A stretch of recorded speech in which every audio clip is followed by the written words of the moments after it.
राधे राधे। आशा करती हूँ कि आप सभी लोग खुश होंगे, स्वस्थ होंगे, मस्त होंगे। ओम नमो भगवते वासुदेवाय। आज मैं आप लोगों को कथा सुनाने जा रही हूँ। पारना कथा। एकादशी व्रत को करने के बाद में दूसरे दिन पारना व्रत कथा अवश्य ही सुननी चाहिए।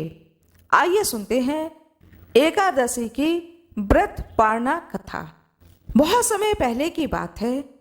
इस पृथ्वी लोक पर अम्बरीश नाम के एक महान प्रतापी, महान ज्ञानी और महान भक्त राजा राज्य करते थे। अम्बरीश राजा अपने पूरे परिवार सहित एकादशी व्रत को धारण करते थे। वह पूरे साल भर के सारे एकादशी व्रत को करते थे। एक समय की बात है, राजा अम्बरीश ने एकादशी व्रत को धारण किया और दूसरे दिन द्वादशी तिथि के समाप्त होने के पहले वे एकादशी व्रत के पारना को करने जा रहे थे। अभी कुछ समय ही बचा था कि उस समय ऋषि दुर्वासा अपने बहुत सारे शिष्यों के साथ राजा अम्बरीश के दरबार में आ गए। राजा अम्बरीश ने ऋषि दुर्वासा का बड़ा ही स्वागत किया और कहा, हे ऋषिवर, आइए और भोजन ग्रहण करें।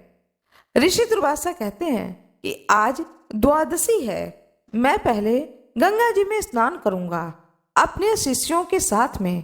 इसके बाद भगवान शंकर की पूजा करूंगा विधि विधान से, क्योंकि भगवान शंकर मेरे इष्ट हैं, मेरे गुरु हैं। उसके बाद मैं भोजन ग्रहण करने आऊंगा, तब तक आप भोजन तैयार कराएं। राजा अम्बरीश ने ऋषिवर से कहा, हे ऋषिवर, जैसी आपकी इच्छा। ऐसा कह करके ऋषि दुर्वासा अपने शिष्यों के साथ में गंगा स्नान को चले गए। इधर द्वादशी तिथि का समापन होने वाला था। अब राजा अम्बरीश परेशान होने लगे कि यदि मैं द्वादशी तिथि पर व्रत का पालना नहीं करूंगा तो मेरा व्रत निष्फल हो जाएगा, और यदि मैं जल को ग्रहण कर लूंगा तो मेरे घर जो अतिथि आए हुए हैं, जो कि स्वयं ही एक देवता हैं, ईश्वर स्वरूप हैं, उनका घोर अपमान हो जाएगा। अब मैं करूं तो क्या करूं? जब ये असमंजस की स्थिति में फंस गए, तब राजा अम्बरीश ने विद्वानों से सलाह ली। तो विद्वानों ने कहा कि हे महाराज, द्वादशी तिथि समाप्त होने से पहले आप अपने मुख में तुलसी दल लेकर के एक घूंट जल ग्रहण कर लें। इससे आपका व्रत भी भंग नहीं होगा और द्वादशी तिथि समाप्त होने से पहले व्रत का, एकादशी व्रत का पालना भी हो जाएगा। विद्वान लोगों के मतों को जान करके राजा अम्बरीश ने इसी कार्य को किया। उधर दुर्वासा ऋषि अपने शिष्यों के साथ में गंगा जी में स्नान करके भगवान शंकर की पूजा आराधना करके अपने शिष्यों से कहते हैं कि चलो अब राजा को इंतजार ना कराएं, समय पर पहुंच करके भोजन ग्रहण करें, क्योंकि राजा ने भी एकादशी व्रत को धारण किया है। आज उनका भी पारना का दिन है, उनका भी पारना का समय हो रहा है। ऐसा विचार करके ऋषि दुर्वासा राजा अम्बरीश के यहाँ महलों में आते हैं। योग बल से, अपनी शक्ति से ऋषि दुर्वासा जान जाते हैं कि राजा अम्बरीश ने तुलसी दल लिया है और साथ में एक घूंट जल पिया है।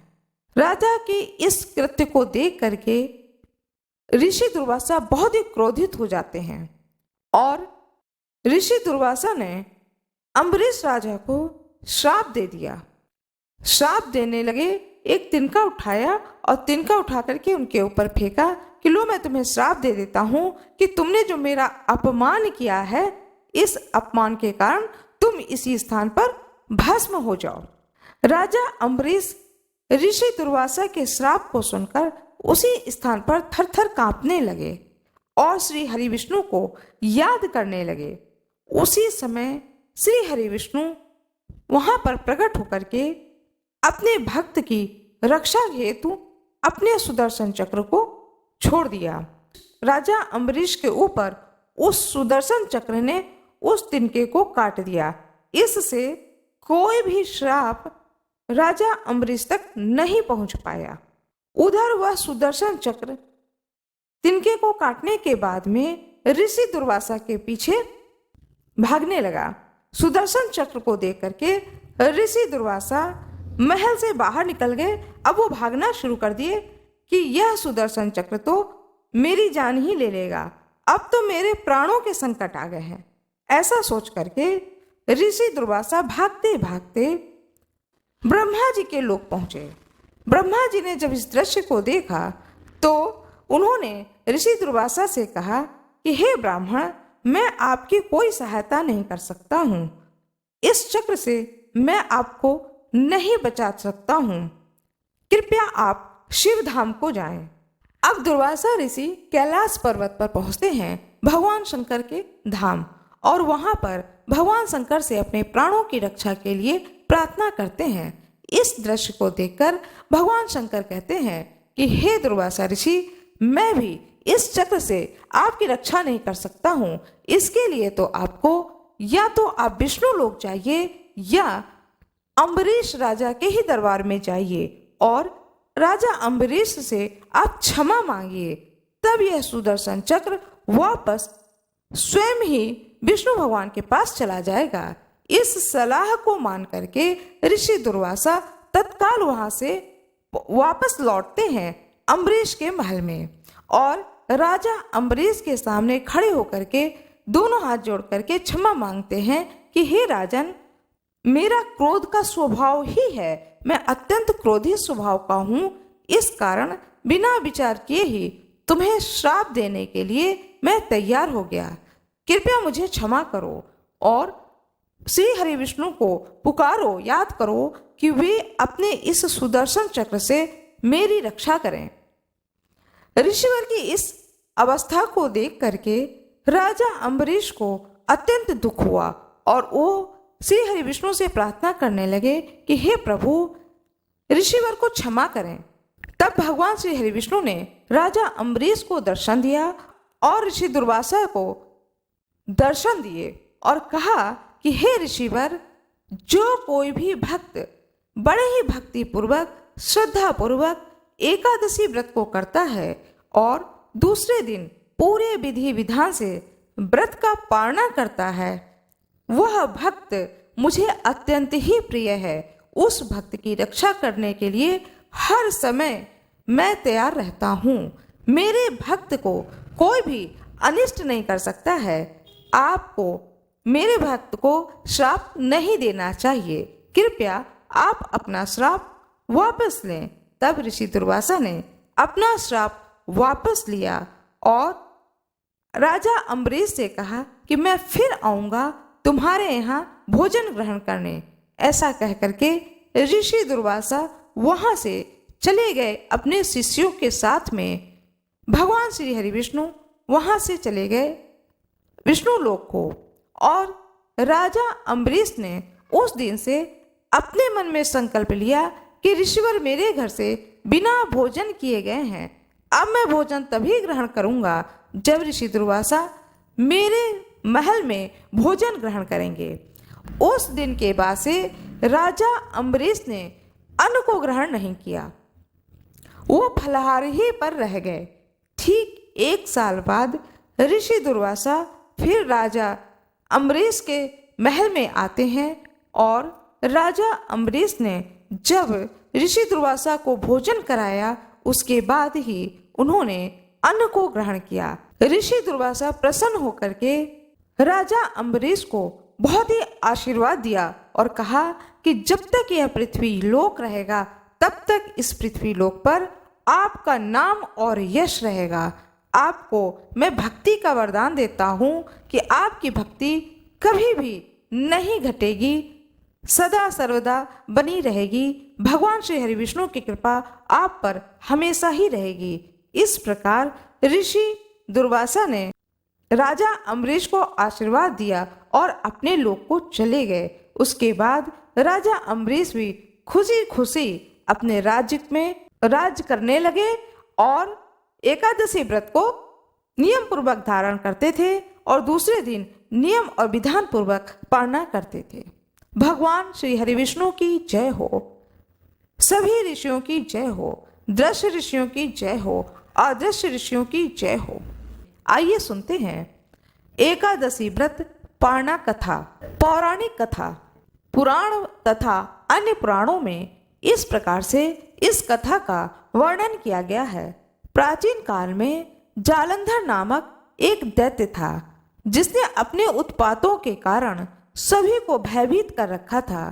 सारे देवता लोग भी जालंधर से अत्यधिक भयभीत रहने लगे थे।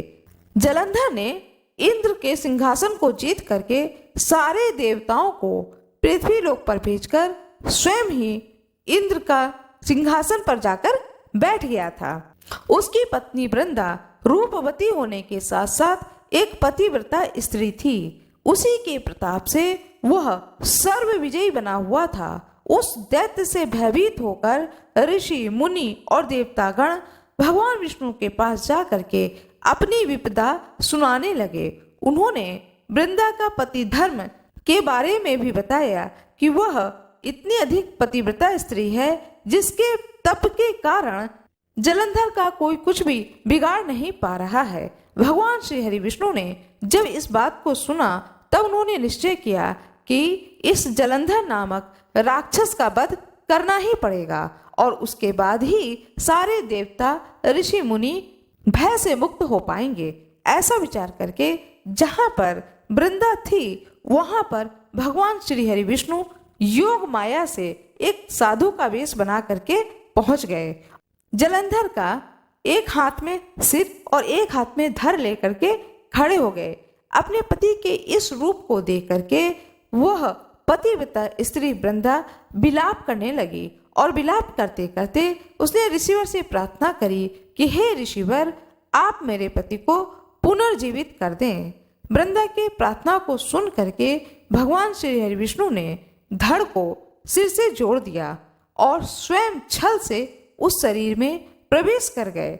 इस चीज को वृंदा नहीं जानती थी और अपने पति को पुनर्जीवित पा करके वृंदा अपने पति से लिपट गई। इससे वृंदा का सतीत्व धर्म नष्ट हो गया और थोड़ी देर बाद उसे ज्ञात हुआ कि यह स्वयं हरि विष्णु हैं।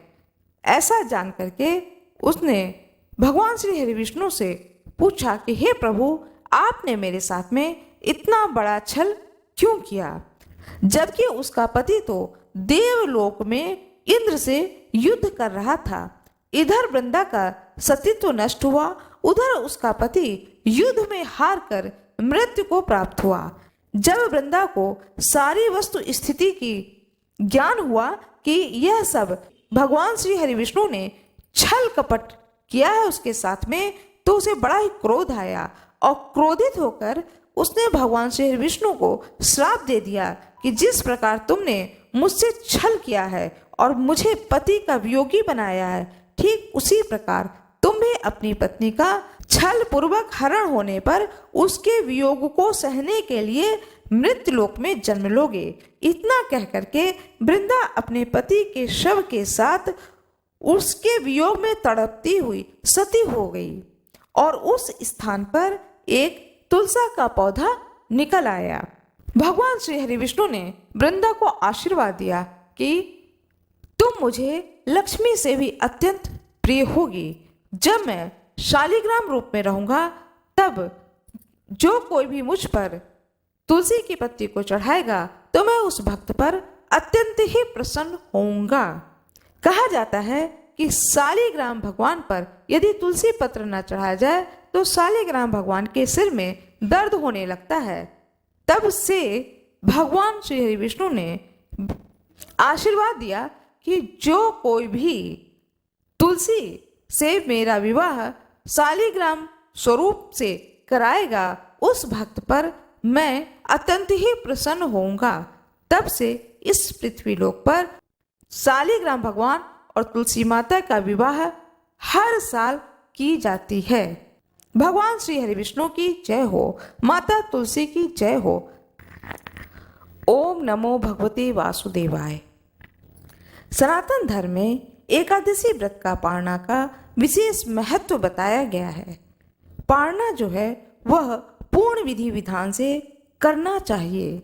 यदि पारणा पूर्ण विधि विधान से न किया जाए तो एकादशी व्रत का पूर्ण फल प्राप्त नहीं होता है।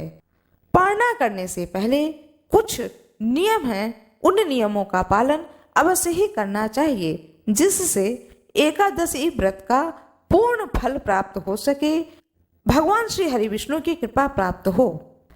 दूसरे दिन प्रातःकाल स्नान ध्यान करके भगवान श्री हरि विष्णु की प्रतिमा के सामने खड़े होकर के हाथ में जल और पुष्प लेकर सर्वप्रथम भगवान श्री हरि विष्णु से प्रार्थना करनी चाहिए कि हे प्रभु, मैंने एकादशी व्रत को धारण किया, आज मैं पारणा करने जा रही हूँ। मेरे व्रत को आप स्वीकार करें, मेरी गलतियों को क्षमा करें। इस तरह से संकल्प लें। इसके बाद में भगवान श्री हरि विष्णु की विधि विधान से पूजा करें। भगवान श्री हरि विष्णु की जो भी प्रतिमा हो, मूर्ति हो, जो भी आपके पास हो, उनकी विधि विधान से पूजा करें। भोग लगाएं। भोग में तुलसी पत्र अवश्य ही रखें।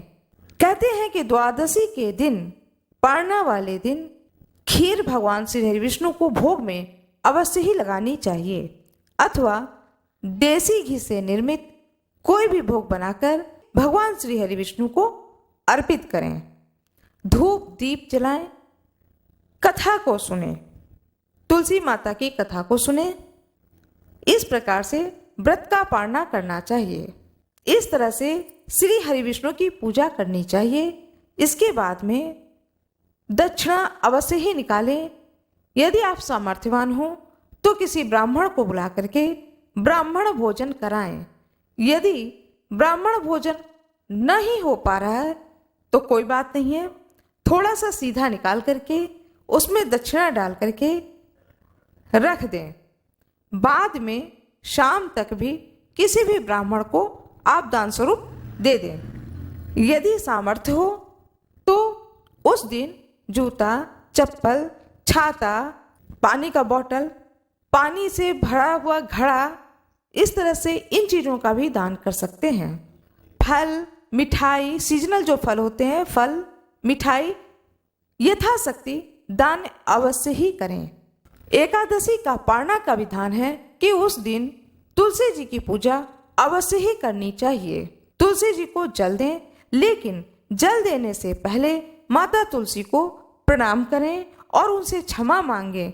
आप मुझ पर कृपा बनाए रखें, ऐसा बोल करके तुलसी माता में जल दें।